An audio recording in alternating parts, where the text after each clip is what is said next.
The teacher goes, you know what? I'll just call you Vicky. Pause. How you just gonna rename me like it's 1600 and I just got off a boat or something? Well, Vicaria has a comeback. If you're going to call me whatever you want, from now on, I'm just gonna refer to you as Miss B.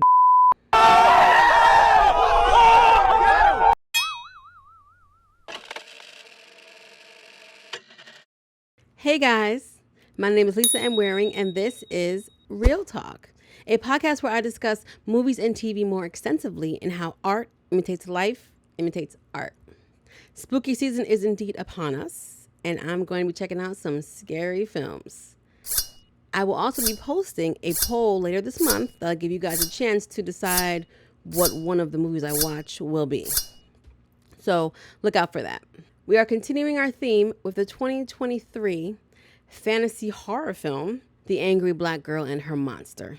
This is kind of like a modern day Frankenstein story. Spoilers ahead. Let's get into it.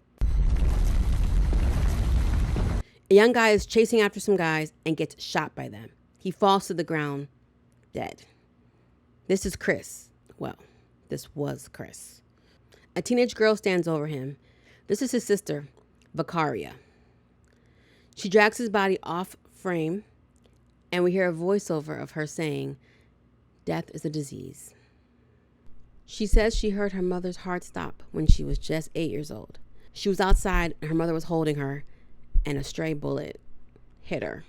After her mother died, the disease, as she refers to death, moved on to her brother Chris, who grew up to gangbang and get shot. She says her dad started showing symptoms of the disease once her brother died. He started using substances. He now works 2 jobs to support the both of them, and Vicaria goes to a prep school, so that ain't cheap. He's basically a functioning addict. Actually, that's not really a thing. It always catches up. To her, death is the disease that broke up her family, and she's tired of seeing it. Her hypothesis? If death is a disease, then there is a cure, and she's going to find it. Vicaria is on her way to school when she bumps into one of her neighbors, Jada, who is technically the sister of her brother's girlfriend, who is pregnant. Huh? Chris died with the baby on the way. Another lost black father. This is feeling more like a drama, horror, fantasy film. Emphasis on the drama. Little Jada's nickname for Vicaria is the mad scientist. They talk about the body snatcher who has been grave robbing. I wonder who that is. They're walking through the neighborhood, and you can clearly see that the local gang kind of runs things. Jada is quizzing Vicaria on the periodic table, and the girl is hitting it on all cylinders. This girl is wicked smart. Vicaria sends Jada home and visits an abandoned building where she has clearly put her own lock on it. We don't know what's going on in there, but she's definitely hiding something. Vicaria is in class at her prep school, and she is the only ethnic black girl. The teacher's reviewing a lesson, and Vicaria is basically finishing her sentences, which, granted, is a little annoying. The teacher is discussing cancer, and Vicaria goes on this whole spiel about how cancer is a symptom. The real disease is death. And they're going back and forth, having a little petty back and forth argument. Then the teacher mispronounces her name. I think she says Vicaria or something. Vicaria corrects her. The teacher goes, you know what? I'll just call you Vicky. Pause. How you just gonna rename me like it's 1600 and I just got off a boat or something? Well, Vicaria has a comeback. If you're going to call me whatever you want, from now on, I'm just gonna refer to you as Miss B. Shots fired! The teacher gets very upset, and she's called security. Security comes in.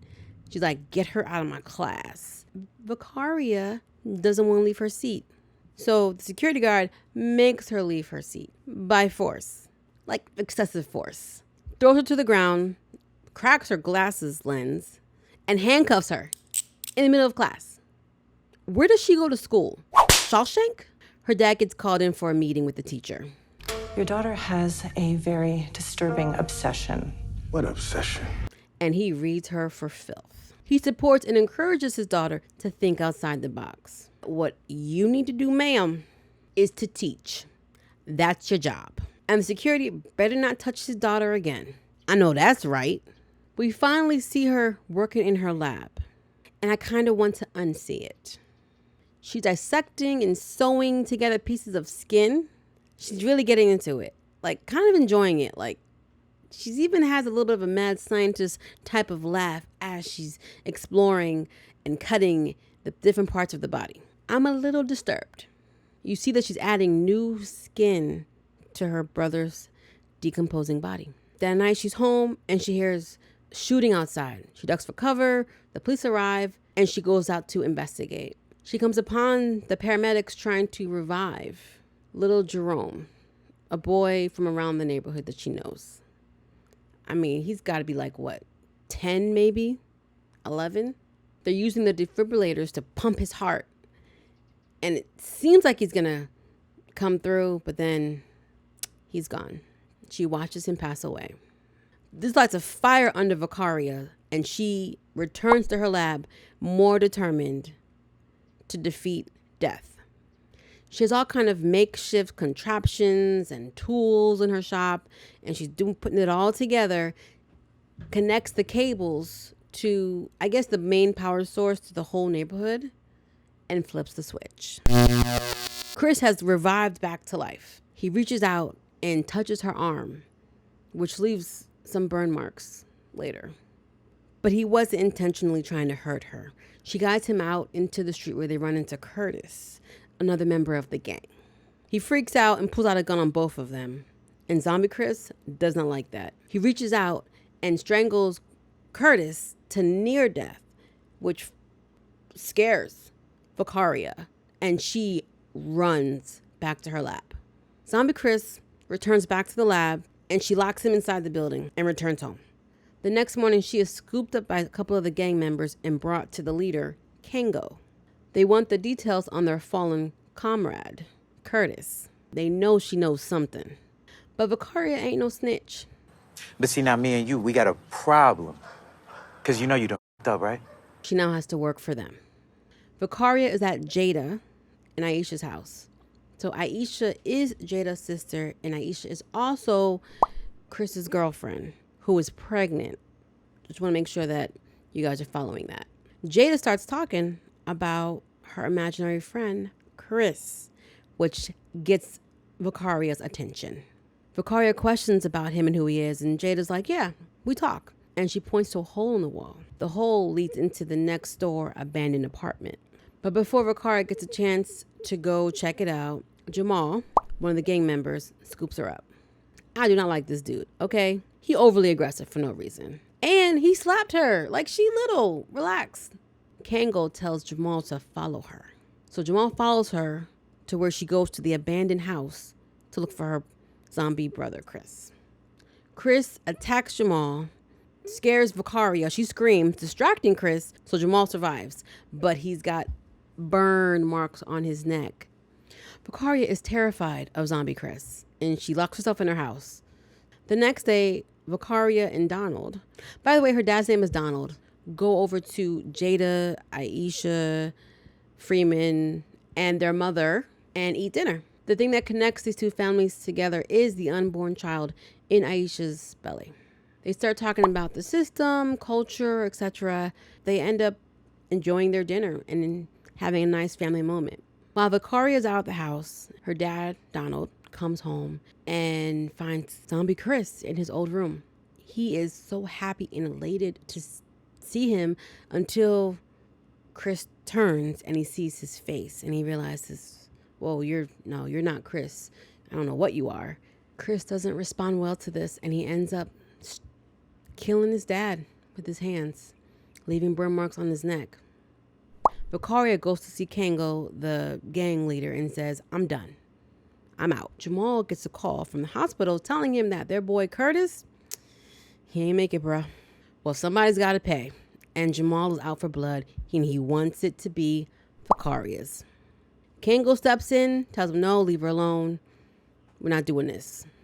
Jamal turns on him and ends up cutting him in the shoulder with a machete. That's something I'm used to seeing in the Caribbean. I'm going to need to see your credentials, Jamal. Vicaria runs home to find her dad deceased. And then Jamal shows up with his machete. He is ready to duke out some revenge, but Kango manages to stop him or delay him long enough for Chris to come and handle Jamal with his own machete. Vicaria and Kango run into a room and lock the door. The two of them decide to team up to stop Chris. Vicaria climbs out the window and heads to her lab so she can get things set up. Kango manages to grab a piece of essential equipment that she needs. He stays alive long enough to bring it to her lab before Vicaria finds little Jada in her lab, so she makes sure to protect her and keep her away as she flips the switch when Chris enters, electrocuting him and sending him back to the grave.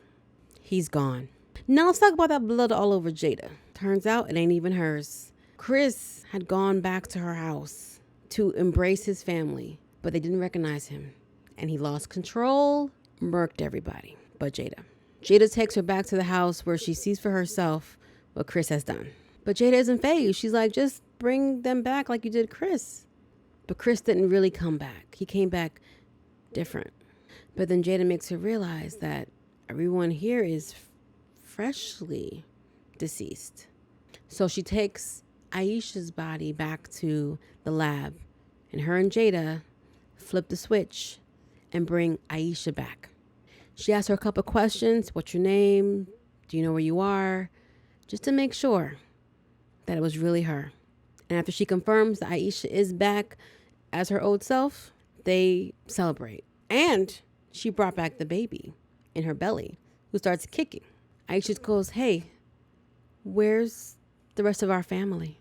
Vicaria gives her a smile and she says, they'll be here soon. Roll credits. My thoughts. This was such a great premise on life, death, and the fear of a loss, and how the obsession of not being able to let go can literally destroy you. If I'm being honest, I found the issues and the real life drama of their circumstances to be much scarier than the monster. To be fair, he is a representation of the consequences. This also felt a little like Pet Sematary, where she was able to bring back Chris, but he didn't come back the same. It really wasn't him. Even if you could bring back someone, you cannot bring back the soul, the essence of who they are. But that's another conversation for a different type of video. The color red is prevalent in Vicaria's world. It is the gang's trademark color. It is the color of the walls in her house, in her room. I feel like it expresses both the blood and the loss of her family and what the gang has contributed. Vicaria herself only wears the color red twice.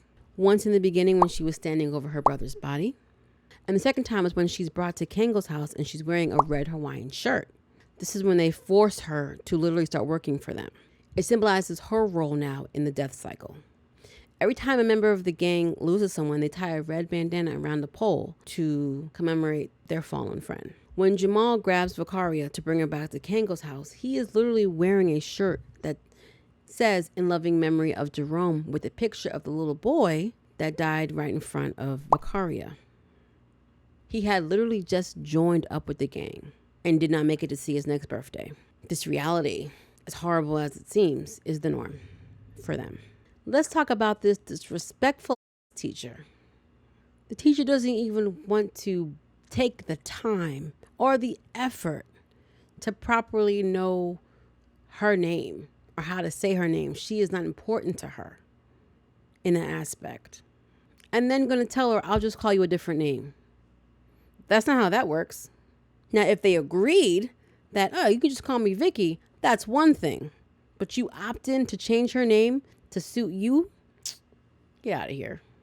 I respect teachers and the hard work it takes to teach students. But this one, she seemed bothered by Vicaria's intelligence and theories. She should have been working to cultivate her gift, not smother it. All right. I know her gift led to her creating a murderous monster, but you know what I mean. At the dinner table, Aisha and Vicaria had gotten into a little bit of a disagreement. They're at odds. Vicaria is focused on removing death as a factor for their community, that they'll thrive. Aisha says that won't fix the problem. They're still going to be trapped by the system. The same system that has taken their name, their identity, their culture, and pits them against each other, attacking each other. I am not going to get on my soapbox about the erasure of education or the lack of depth in some of the popular music of today or the increased division amongst all of us. Moving on. The movie makes a point of expressing the contributing factors of how things are. It's not just one thing. It's many. We can't pretend that the 80s didn't wreck us. The introduction of substances into the neighborhoods tore up whole families.